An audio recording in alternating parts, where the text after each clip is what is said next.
Disclaimer: This podcast is not nor does not constitute as providing medical advice or professional services. The information provided should not be used for diagnosing or treating health problems or disease. Those seeking personal medical advice should consult with a licensed physician, and as always, please seek the advice of your doctor or other qualified health provider regarding a medical condition.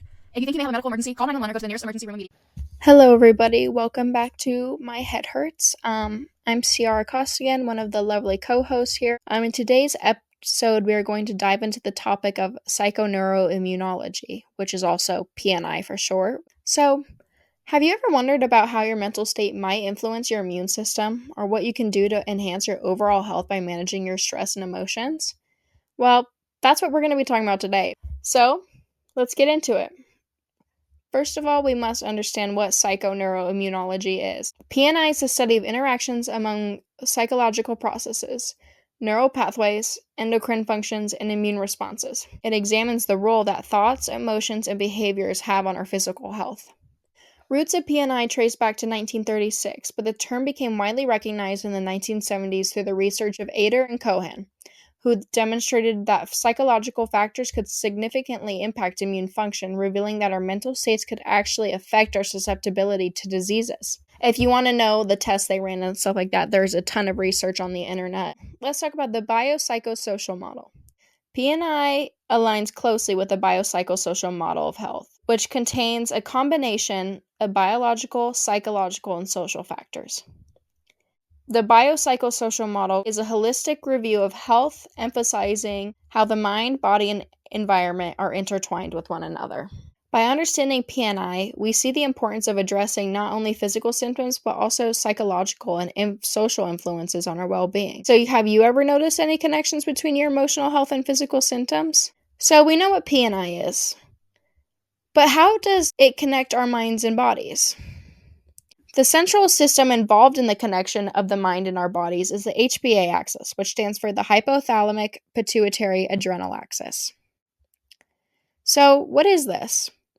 When we experience stress, the hypothalamus responds by releasing hormones, which signal the pituitary gland to release other hormones, which in turn prompts the adrenal glands to produce cortisol, our primary stress hormone. When the axis is activated, it helps us deal with the immediate threats that are occurring. However, when it is frequently activated, it can have detrimental effects on underlying issues such as viruses and other factors that aren't being targeted in that moment. Some of the effects of chronic stress are increased inflammation and a higher risk of illness. When cortisol keeps entering our bodies when we have this extreme stress, it can cause many health issues.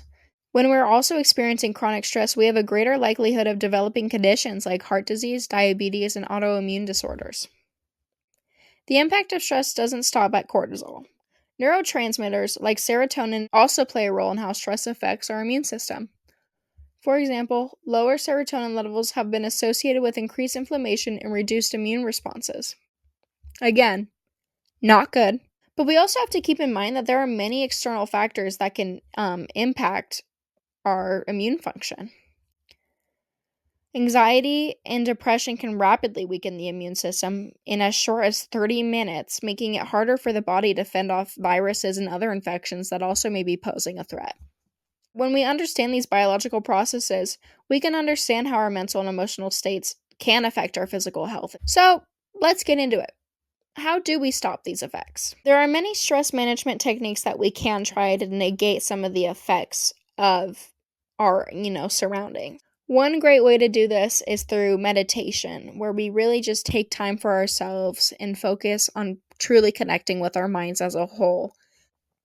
Even just a few minutes a day of meditation can lower cortisol levels.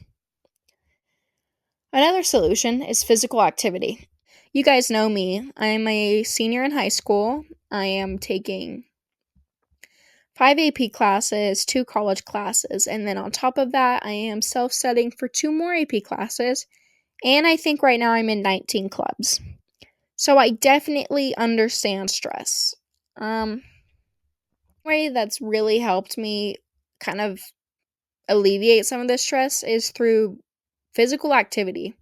Once every Saturday, I will go out and play pickleball with my pickleball club, and I've noticed that when there's weeks that pickleball gets canceled for whatever reason, for that rest of the week, I'm just such a mess.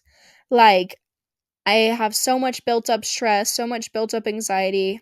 So it really helps, even if you just are going out once a week for an hour, your stress levels will lower. But there's other things you can do too. You don't have to go play pickleball. That's just me. You can go for quick walks, do yoga, or just find any activity that you do that gets you outside and gets you moving.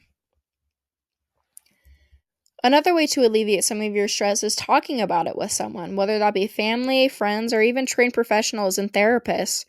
People want to help you, and everyone wants to make sure that you are feeling the best possible way that you can feel in the moment. There is always something you can do to increase your well-being. Always make sure that you're taking care of your mental health. It's just as important as your physical health. Now, one other thing you can do, which is my personal favorite, is schedule me time. So this means taking just, as little as 30 minutes a day for yourself to make sure you're kind of debriefing and doing something you enjoy.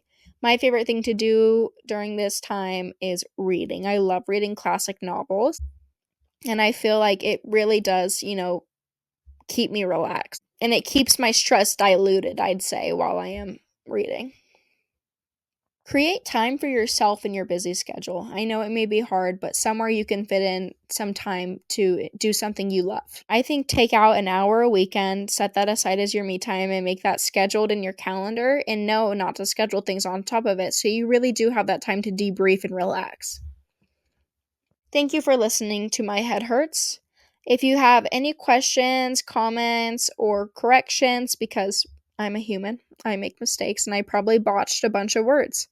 Thank you guys so much for listening. Be sure to follow us on all of our socials at My Head Hurts Podcast. Disclaimer: this podcast is made for educational purposes only. The research stated in this podcast was simply sourced by the host of My Head Hurts. That they stated was derived for the purpose of copyright, and we do not claim to own or have created anything stated. All rights remain to their discoverers and sources, which are listed in the description and on the source page of each episode.